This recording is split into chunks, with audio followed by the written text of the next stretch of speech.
এই দুনিয়ার পুরো জীবনটা এটা হচ্ছে লালসাময় একটা জীবন।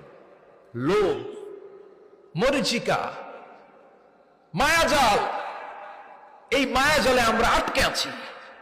ফলে মৃত্যুর কথা আমরা ভুলে গিয়েছি।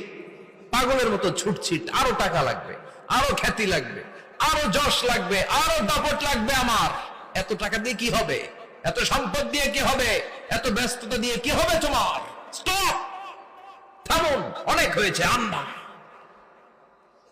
থামুন, take a rest, take a breath and think about death. Think that you have to go back to your Lord.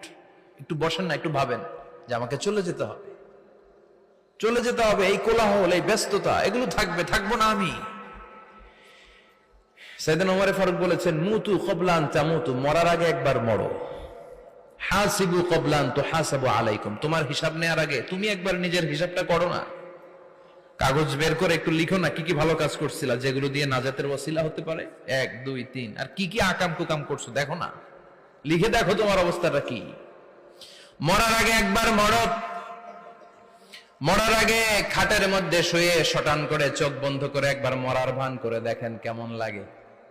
চোখটা বন্ধ করেন আর ভাবেন আপনি নাই, কি কি হতে পারে ভাবেন। আপনার ছেলে মেয়েরা কান্না জুড়ে দিবে, আপনার প্রাণের স্ত্রী বিলাপ শুরু করে দিবে, বন্ধু বান্ধবের চিৎকার আর মাতম, স্থানীয় এলাকার মসজিদে ঘোষণা, অমুক এলাকার নিবাসী অমুক ভাই অমুকের ছেলে অমুক দুনিয়ায় নাই। সব